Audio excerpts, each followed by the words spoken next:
My name is Michael, and it was through the introduction of a mutual friend that I first met my wife, Amanda. From the start, she exuded cheerfulness and sociability, and we immediately clicked. Our initial outings for meals quickly blossomed into something more, and before long, I found myself developing strong feelings for her. After 2 years of dating, we both began contemplating marriage. Living together seemed like the natural progression, and the following year, we officially tied the knot in a grand wedding ceremony. Surrounded by our closest friends, the day felt like a once-in-a-lifetime celebration. Our friends even added their own entertaining acts, making the occasion truly memorable. Married life was a blissful journey.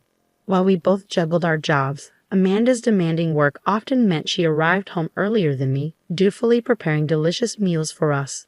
Her consideration for my love of meat led to her cooking meat dishes 3 times a week, ensuring a balanced diet. Each homemade meal felt like a blessing, and I cherished having her as my partner. However, almost 3 years into our marriage, I began to notice a shift in Amanda's behavior. She stopped cooking dinner and started going out after work, leaving me alone at home with frozen meals or supermarket dishes. The change left me feeling somewhat isolated, but I attributed it to our busy schedules and didn't delve into her feelings enough. After enduring this routine for about 2 months, I realized I needed to address the situation. With work finally calming down, I took some paid leave and planned a getaway to a hot spring with Amanda, determined to reconnect and mend whatever rift had formed between us. When I entered the house, I found Amanda lying on the sofa engrossed in a fashion magazine. Her lack of acknowledgement upon my arrival struck me as unusual.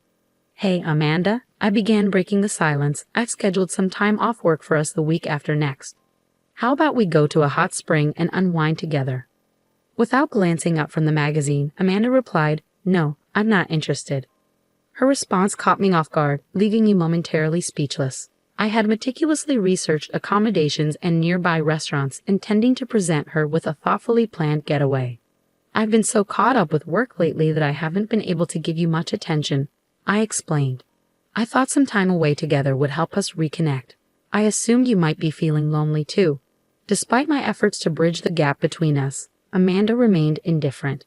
"It's fine as it is," she remarked, still fixated on the magazine. "I have plenty to occupy myself with when you're not around. Don't worry about it." Her dismissive attitude left me puzzled and disheartened. That night, I struggled to sleep, weighed down by uncertainty and unease. The following morning, the tension between us lingered as I left for work. Unable to shake off my concerns, I confided in a coworker during lunch. "Hey, can I talk to you for a moment?" I asked hesitantly.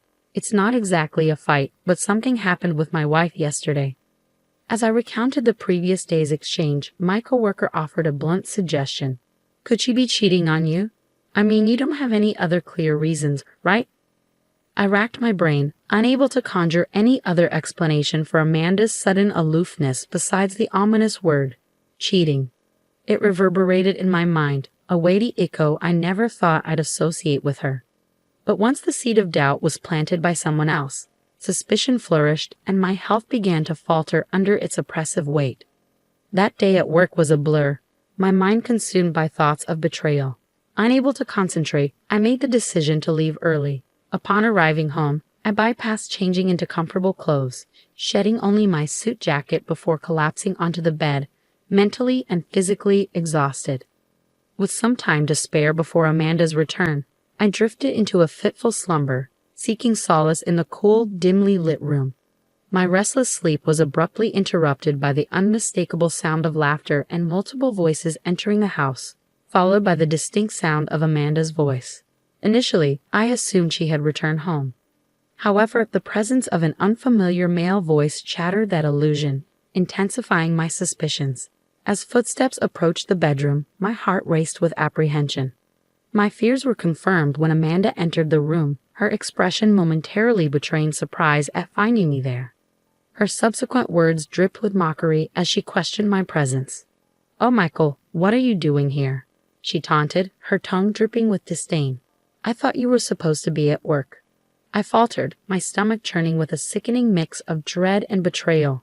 I decided to take a paid day off, needing some time to process everything. Amanda's response was indifferent, her gaze shifting to the tall man standing beside her, his arm casually draped over her shoulder. "You went out," she stated, devoid of any concern for my well-being. I wanted to demand the man remove his arm from my wife's shoulder, but waves of nausea and a pounding headache left me speechless. All I managed to muster was a weak, "Well, you already know." Amanda cut me off with a brazen admission, her defiance palpable as she crossed her arms and stood her ground. "It's true," she declared, her tone unapologetic. "I'm cheating on you with this guy, and it's your fault. So no apologies from me." Her confession hit me like a freight train, leaving me reeling and utterly bewildered. Before I could gather my thoughts, she continued, dismissing my shock with a wave of her hand. "Stop looking like that," she scolded. "You've neglected me for so long. Scott treats me like a woman, and being with him fills the void in my heart. He's always up to date with the latest trends, being the president of his own company.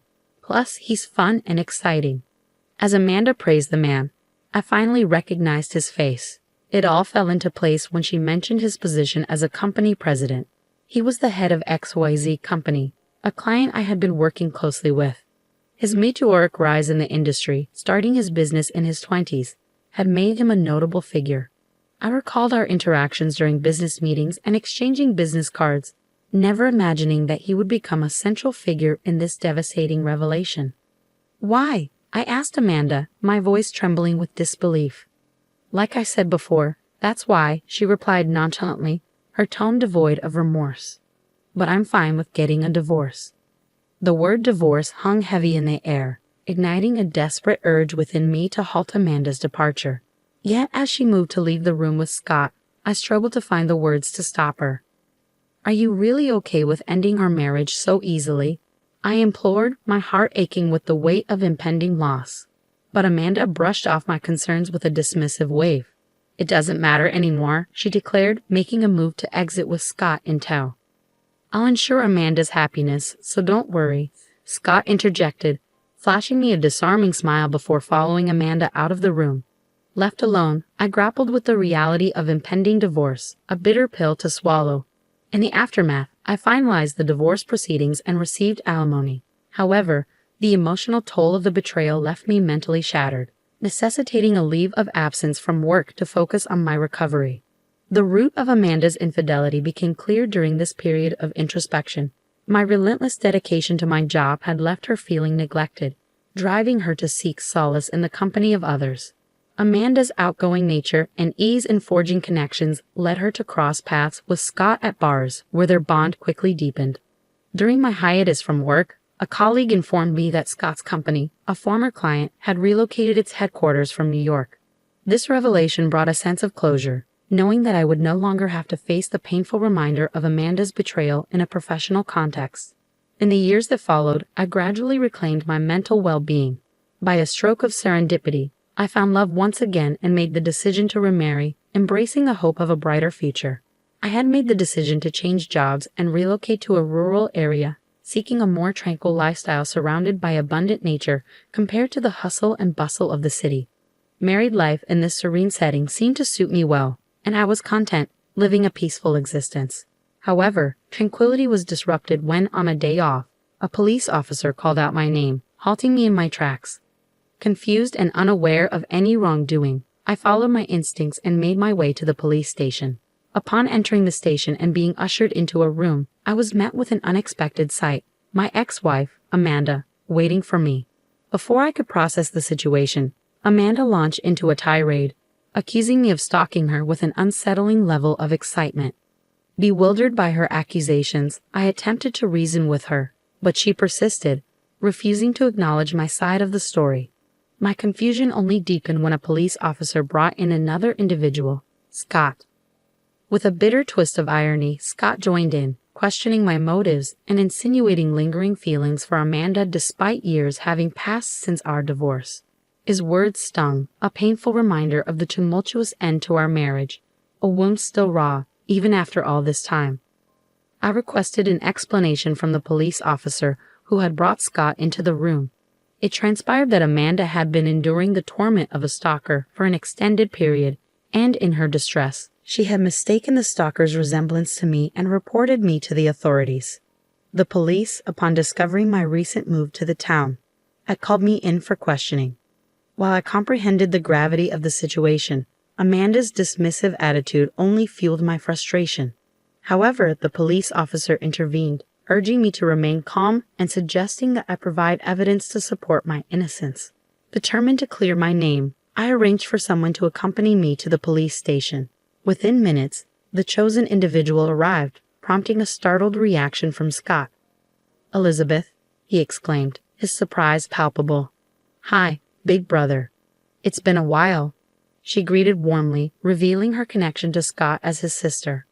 In a twist of fate, I had remarried Elizabeth, Scott's sister.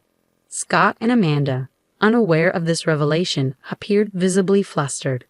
As the truth unfolded, it emerged that Scott's infidelity with Amanda had been discovered by their parents, who subsequently distanced themselves from him.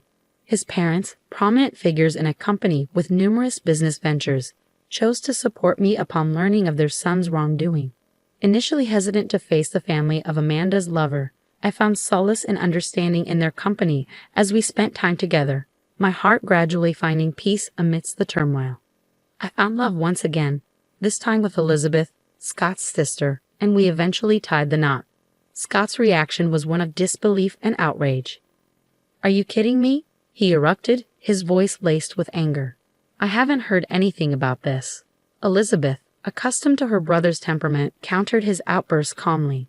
"Well, I had a duty to inform someone who no longer considers us family. Besides, during the time you claimed Michael's ex-wife was being stalked, he was actually having dinner with me at the hotel's restaurant. You should be able to find our names on the reservation list, and if you ask the waiter who served us wine, he should be able to confirm it." With Elizabeth's testimony, I was finally exonerated of all charges. As we left the police station, grateful for Elizabeth's support, Amanda and Scott confronted us, their intentions clear. "Wait a minute," Scott interjected, grabbing Elizabeth's shoulder. "Did you really marry this guy? He failed in the city and ended up in a rural area. You'll regret it if you marry someone like him." Amanda chimed in, echoing Scott's sentiments. "That's right. He neglected me a lot when we were married too." It was evident that they were determined to cast a shadow over our happiness. However, Elizabeth remained steadfast, shaking off Scott's hand from her shoulder. Just then, a luxury car pulled up in front of the police station, and Scott's expression shifted to one of surprise. "Oh, Dad," he exclaimed, realizing who had arrived. Scott's father stepped out of the car, his demeanor stern as he addressed his son. "I have no reason to be called Dad by you," Scott's father retorted sternly, addressing his son's disrespectful behavior toward Elizabeth and me. "More importantly, it seems you have been quite rude to my daughter and son-in-law." Scott shrugged dismissively.